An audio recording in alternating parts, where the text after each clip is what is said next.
अस्सलाम वालेकुम फ्रेंड्स, क्या हाल है आपके? खैरियत से हैं? लास्ट जो वीडियोस थी उनमें हमने जिक्र किया था इस्तांबुल की ज्योग्राफी का। इस्तांबुल को जैसा कि हमने 3 हिस्सों में डिवाइड किया, जोन 1 और जोन 2 और जोन 3। आज की इस वीडियो के अंदर हम बात करने जा रहे हैं कि कौन सी ऐसी चीज़ें हैं जिन्हें प्रॉपर्टी बाय करने से पहले आपको मद्देनज़र रखना है। मोस्ट इम्पॉर्टेंट चीज़ जो है, आप सबको मालूम है कि वो लोकेशन है। अब लोकेशन के हवाले से जैसा कि हमने जोन 1, 2 और 3 में डिस्कस किया था, हमेशा से जो है वो लोकेशन वो होनी चाहिए जहाँ पे आपकी ट्रांसपोर्टेशन की एक्सेस जो है वो इजी हो। लाइक प्रोजेक्ट जो है सबसे पहले वो उस जगह पे होना चाहिए जहाँ से ट्रांसपोर्टेशन जो है वो नियरेस्ट हो।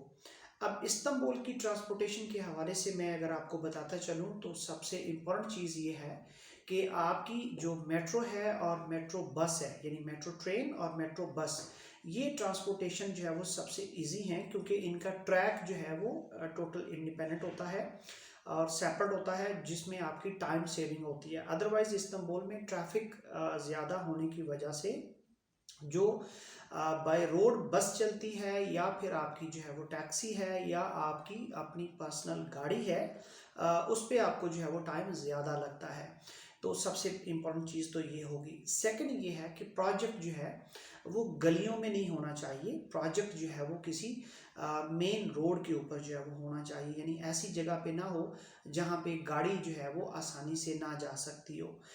वैसे तो सादा सा फार्मूला है कि ऐसी यानी जो प्रॉपर्टी आप ले रहे हैं वो ऐसी रोड के ऊपर या ऐसी बाज़ार में या ऐसी गली में होनी चाहिए जहाँ पे दो गाड़ियाँ आमने सामने आसानी से जो है वो गुजर सकती हों।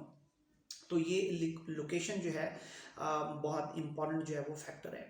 सेकंड, इस्तांबुल के हवाले से मैं बताता चलूँ कि हमारे बहुत सारे जो छोटे कंट्री से आए हुए दोस्त हैं वो ये समझते हैं कि पाकिस्तान में जैसा अगर हम बात करें तो वहाँ पे जो है वो हाई राइज बिल्डिंग्स का कॉन्सेप्ट अभी नहीं है और हम तो जो है वो 2, 3, 4 मंजिला मैक्सिमम जो है वो उस पर हम रहने के आदी हैं। यहाँ पे जो है वो 40, 45 और 50 जो फ्लोर्स हैं वो बिल्डिंग भी मौजूद हैं। तो यूरोप के अंदर और जितने भी डेवलप्ड कंट्रीज़ हैं उनमें हमेशा हाई राइज बिल्डिंग्स को पसंद किया जाता है। आप जब यहाँ पर तशरीफ़ लाएँ इस्तांबुल के अंदर प्रॉपर्टी परचेज करने लगे तो इस चीज़ का ख़ास तौर पे ख्याल रखिएगा कि जो आपके गार्डन फ्लोर है, यानी जो ग्राउंड फ्लोर होता है, या फर्स्ट, सेकंड और थर्ड फ्लोर जो है उस पे आप प्रॉपर्टी जो है वो ना लें और ना ही जो टॉप फ्लोर्स हैं उन पे आप प्रॉपर्टी लें। लाइक अगर आपकी टोटल जो बिल्डिंग है उसके अगर 40 फ्लोर्स हैं तो जो लास्ट फ्लोर है 40th फ्लोर जो है उस पर आप ना लें अपार्टमेंट, और ना ही आप जो है वो पहले 1, 2, 3 जो फ्लोर्स हैं उस पे लें, बल्कि मिडल में जो है वो रहना चाहिए। और जितना हाई फ्लोर होगा उसकी जो प्राइस है वो ज़्यादा होगी।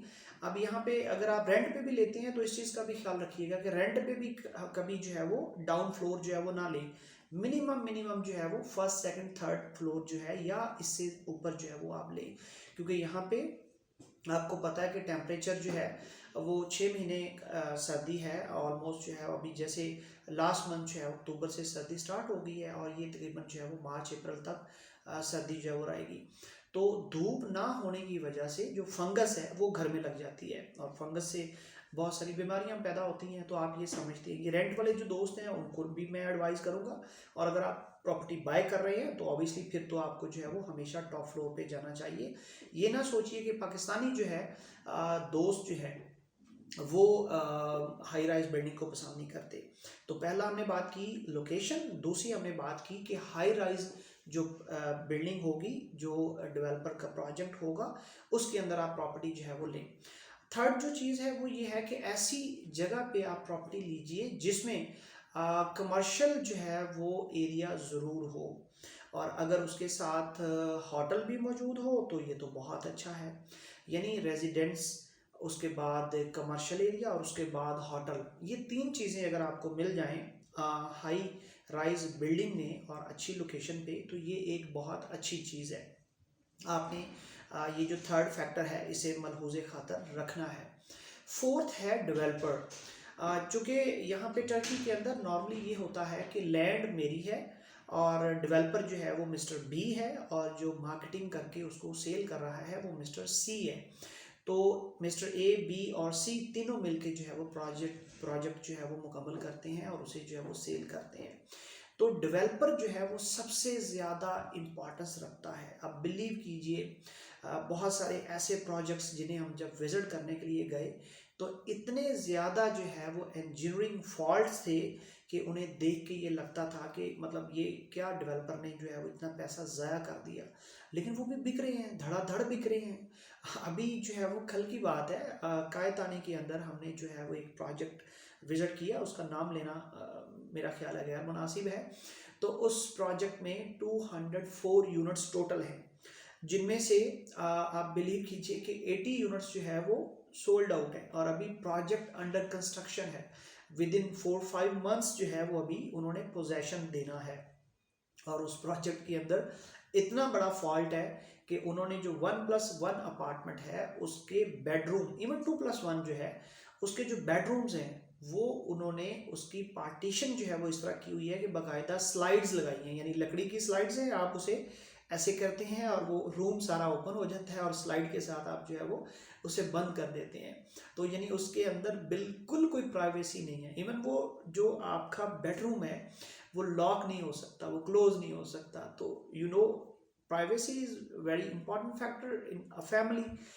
वो मतलब एक मेजर फॉल्ट है। इसी तरह जो है उनका जो मेन डोर है अपार्टमेंट का, जब आप ओपन करते हैं तो उसकी डायरेक्शन इस तरह है कि उसके बिल्कुल ओपन करते ही डोर, जो टॉयलेट का एंट्रेंस है, जो टॉयलेट का आपका डोर है वो क्लोज हो जाता है। यानी उधर से अगर कोई टॉयलेट से निकल रहा हो, इधर से जो है वो कोई मेन अपार्टमेंट के डोर से एंटर हो रहा हो, तो वो दोनों आपस में जो है वो उनकी टक्कर हो जाएगी।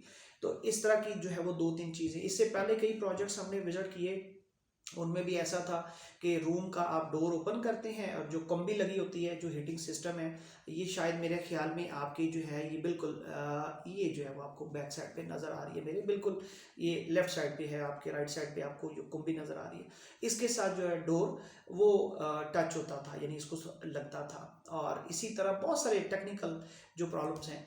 तो डेवलपर जो है वो बहुत इंपॉर्टेंट है। डेवलपर जो, जारी बात है, जो नया काम कर रहा है उसे अभी उतना एक्सपीरियंस नहीं है और जो चीज़ें उसे समझनी है, देखनी है, वो 1-2 प्रोजेक्ट्स के अंदर जो है वो सीखेगा। अब इसकी एग्जांपल बड़ी सादा सी है। जब आप MBBS स्टूडेंट जो है, जब वो अपनी जो एजुकेशन है वो मुकम्मल करता है तो हाउस जॉब के लिए उन्हें जो है वो पहले दी जाती है, हाउस जॉब दी जाती है। और ड्यूरिंग एजुकेशन भी उन्हें डेड बॉडीज दी जाती हैं ताकि वो उन पर एक्सपेरिमेंट कर लें, बजाय ज़िंदा इंसानों के जो है वो उन्हें वो खुदा न खास्ता उस पर एक्सपेरिमेंट करें। तो डेवलपर जिसका पहला दूसरा प्रोजेक्ट है, अभी उसे एक्सपीरियंस नहीं है और उसे अंदाज़ा नहीं है कि किस तरह जो है वो डेवलप करना है, क्योंकि रियल स्टेट के अंदर टर्की में इतना ज़्यादा बूम है कि बहुत सारी टेक्सटाइल कंपनीज जो हैं या जो बाकी मैन्युफैक्चरिंग कर रही थी कंपनीज, जो बिजनेस कम्युनिटी थी, वो सारे रियल स्टेट में आ गए। उन्होंने अपना पैसा इन्वेस्ट किया और उनके पास एक्सपीरियंस था नहीं। डेवलपर जो है वो जो जिसे हम ठेकेदार कहते हैं, जो कॉन्ट्रैक्टर है, वो इतना एक्सपीरियंस नहीं था, तो उन्होंने जो है वो कुछ टेक्निकल जो है वो मिस्टेक्स की, जिसकी वजह से प्रोजेक्ट फ्लॉप हो गए। तो डेवलपर जो है उसकी बहुत ज़्यादा इम्पोर्टेंस है। लास्ट बट नॉट लीस्ट वो है कि आप जो प्रोजेक्ट है उसे फिज़िकली जो है वो विज़िट ज़रूर कीजिए। फिज़िकल विज़िट करने से आपको बहुत सारी चीज़ें जो है वो नज़र आएंगी। आप किसी के वीडियोस के ऊपर, किसी की पिक्चर्स के ऊपर वो ना बिलीव कीजिए, क्योंकि ये ऐसे ही है जैसे हम अपनी फ़ोटो जो है, अपनी पिक्चर जो है वो स्टूडियो के अंदर बनवाने के लिए जाएं, तो जो हमारा फोटोग्राफर है वो हमारी असल शक्ल को किस तरह ब्यूटीफाई करके प्रेजेंट करता है, और वही पिक्चर जब हमारे आईडी कार्ड पे या हमारे पासपोर्ट पे लगी होती है तो हम खुद नहीं पहचान पाते कि ये हम ही हैं। तो इसलिए जो है वो प्रोजेक्ट्स जो आप वीडियोस में देखते हैं और पिक्चर्स में देखते हैं, प्रैक्टिकली उससे डिफरेंट होते हैं।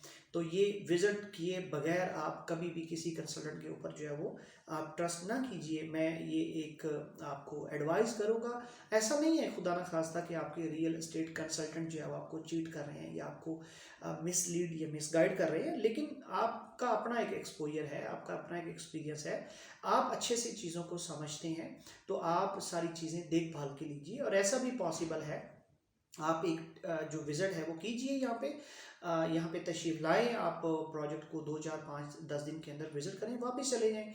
और सेकंड जो आपका विज़िट होगा उसमें आप जो है वो बाय कर सकते हैं। यानी फर्स्ट विज़िट के अंदर आप पावर ऑफ अटॉर्नी अपने यहाँ पे टर्किश लॉयर को दे सकते हैं, वो आपके बिहाफ पे जो प्रोजेक्ट है वो ख़रीद सकता है। उसमें कोई खुदा न खास्ता प्रॉब्लम नहीं है, वो सारा लीगल है और आपके अकाउंट से डेवलपर के अकाउंट में सारी जो है वो अमाउंट ट्रांसफ़र होनी है।